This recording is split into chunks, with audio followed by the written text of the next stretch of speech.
Hi, welcome to On Air. I'm Klara Srevich.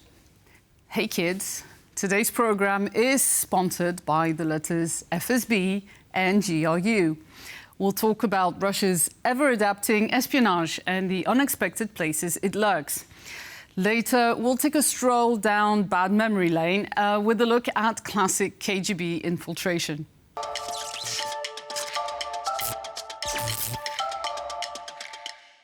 The ancient philosopher Sun Tzu said the best war is won without a fight. And to do that, you must light fires in the enemy camp. Russia understands this well, literally even, since it instigated many arson attacks in Europe, including an attempt to blow up a passenger plane. But the metaphorical fires are more difficult to spot or extinguish because they're made to look like they're self-ignited. The Polish Commission on Russian and Belarusian Influences calls it cognitive warfare, and Moscow pours up to $4 billion a year into fanning its flames. Cognitive warfare isn't exactly a new strategy, but its tools and methods are constantly evolving, often in surprising ways. If you think they don't somehow affect your life or your lawmakers' decisions, think again. Russian influence operations are long-term projects, often calculated to last years or even decades.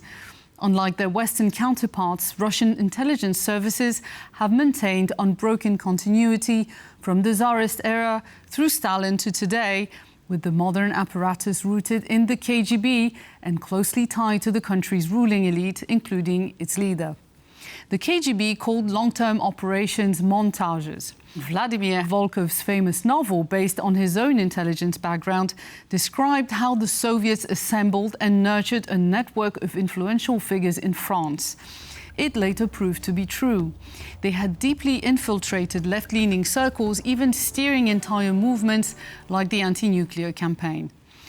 Russia still uses the same tactics to groom individuals, institutions and environments that will serve its interests for decades. But today it has more powerful tools, including social media and advanced surveillance tech. Let's see how they all work. Russia's interest is principally to destabilize the West, particularly NATO and the EU.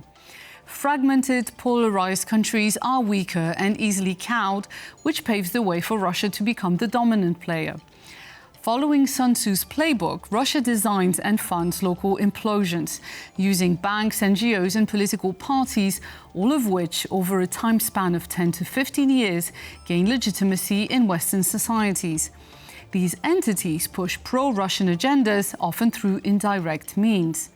For instance, Russia has backed anti-environmental narratives because its economy depends on fossil fuels. That's pretty straightforward. It has also supported climate change deniers, whose rhetoric spills over into anti-vaccine movements. These are also great because they undermine trust in science and governance. But here's the twist. Russia also backs some climate activists, especially their radical emanations, because extremism on both ends of the political spectrum destabilizes democratic processes. And if they get caught, bonus points. Genuine activists feel manipulated and disillusioned with civic participation, while their political opponents gain the perfect excuse to vilify them, fueling more extremism. It's a win-win situation. A concrete example. Here's a bizarre religious sect called Allatra, founded 10 years ago, coincidentally during the Russian invasion of Crimea. Led by a Ukrainian, it preaches the extermination of Jews while hailing Putin as a pan-Slavic savior.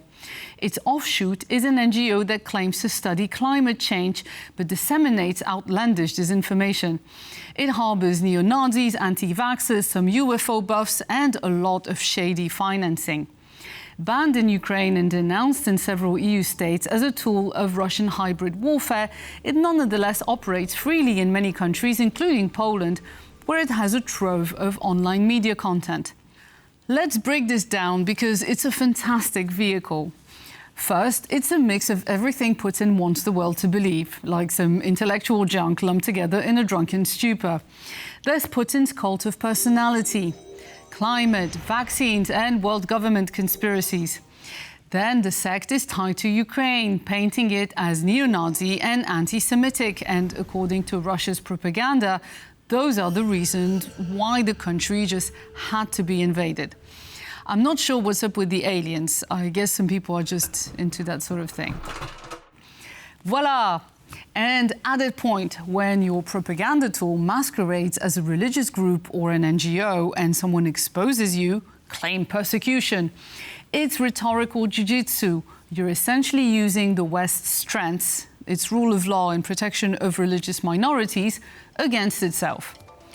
Now that we understand how montages are set, it's time for individuals. First, there are agents or people directly working for Russian or Belarusian services. Think spies posing as journalists or activists, or those Slovenian sleeper agents swapped in a prisoner exchange whose kids looked thrilled to meet their lovely new uncle. Then there are the unwitting agents or useful idiots who act upon their ideology. But more often, people are just paid to carry out tasks, typically without fully understanding what they're involved in. Russia takes particular aim at teenagers through Telegram channels, luring them in with game-like challenges or paying them to become social media influencers. According to Poland's Digital Affairs Minister, a Russian campaign is offering $3,000 to $4,000 to individuals willing to spread disinformation online ahead of the Polish presidential election. Last year, Ukrainian intelligence uncovered how the FSB paid minors to take part in criminal activities disguised as quest games. They were given geolocation coordinates, told to travel and take photographs. Russian forces then used this data to coordinate airstrikes. Finally, there are fellow travelers, influential Western figures who promote Russian interests and thus benefit from the support of Russian circles, financial or otherwise. These intellectuals, politicians and entrepreneurs are key to soft power operations. They spread narratives that align with Kremlin goals, masking the FSB's involvement behind layers of seemingly independent actors. Take Belgian consultant Pierre Louvrier.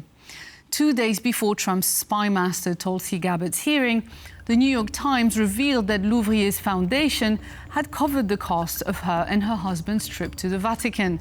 It also reported that Louvrier was under FBI surveillance for his Russian links. Here's a quick look at Louvrier's other pals. There's this business acolyte, Russian oligarch Konstantin Malofev, a pan-Slavism believer under US and European sanctions. Then there's Thierry Mariani, a far-right French MEP and architect of his party's pro-Kremlin stance, who was investigated by the French Parliament's Commission on Foreign Influence. And former Slovakian Commissioner Jan Figel, who regularly writes about Ukraine and even chaired an event on the war organized by, you guessed it, the Allatra movement. Louvrier's Russian affiliations even helped him guide French actor Gérard Depardieu around his new adoptive country after he took Russian citizenship in 2013. The two celebrated Crimea's reunification with Russia.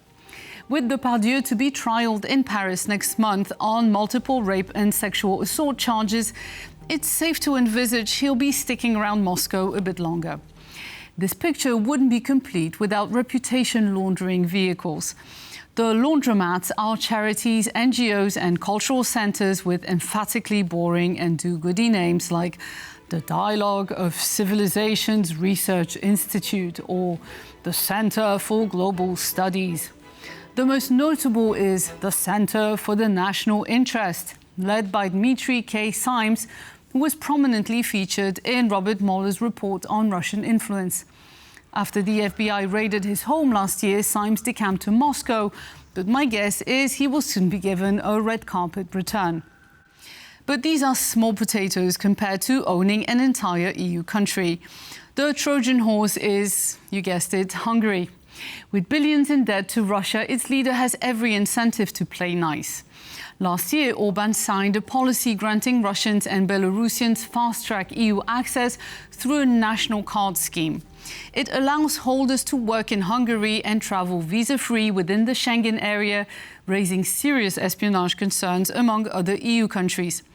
While Russia is investing billions on influence operations and propaganda, Donald Trump is busy filming his hagiography combined with a reality TV special.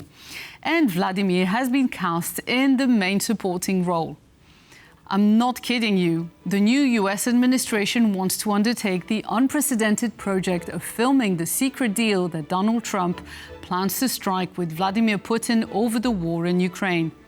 Several producers and directors are being considered. The more suspense and unexpected twists, the better.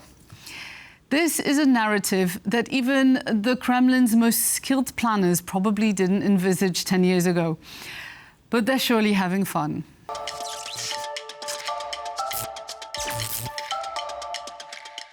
Kremlin-supported influence operations are like good wine. The longer they go on, the more valuable they become. Here's a look at some time-tested setups. The KGB, established in the early 1950s, was far more than a secret police force.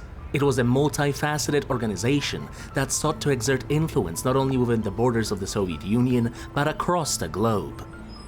The agency was adept at fostering environments in pursuit of its strategic interests. These operations were often cloaked in a veneer of legitimacy, with the establishment of academic bodies, research institutes, and even media outlets serving dual purposes of both public engagement and covert influence. The same treatment did not spare even religious institutions. The KGB infiltrated the Russian Orthodox Church, using it as a tool for ideological control. Today, the FSB still maintains influence over religious institutions. The KGB and later FSB placed loyal individuals in universities, research institutions, and think tanks to influence ideological narratives. Many Soviet-era institutions, such as the Moscow Institute of International Relations, were breeding grounds for intelligence operatives. Following the dissolution of the Soviet Union, the mantle was passed to the FSB, which inherited many of the KGB's tactics and organizational philosophies. Soviet intelligence played a major role in controlling information through state media, with publications like Pravda and Izvestia, and the FSB continues this practice via RT, Sputnik, and covert influence over social media platforms. The Soviet Union and modern Russia foster fake opposition figures and parties that are secretly aligned with the regime, ensuring that political discourse remains within controlled limits. This strategy continues with so-called systemic opposition parties today. The legacy of the KGB and its transformation into the FSB encapsulates a chapter in intelligence history, where institutions initially designed to safeguard a regime became tools for a broader ideological agenda.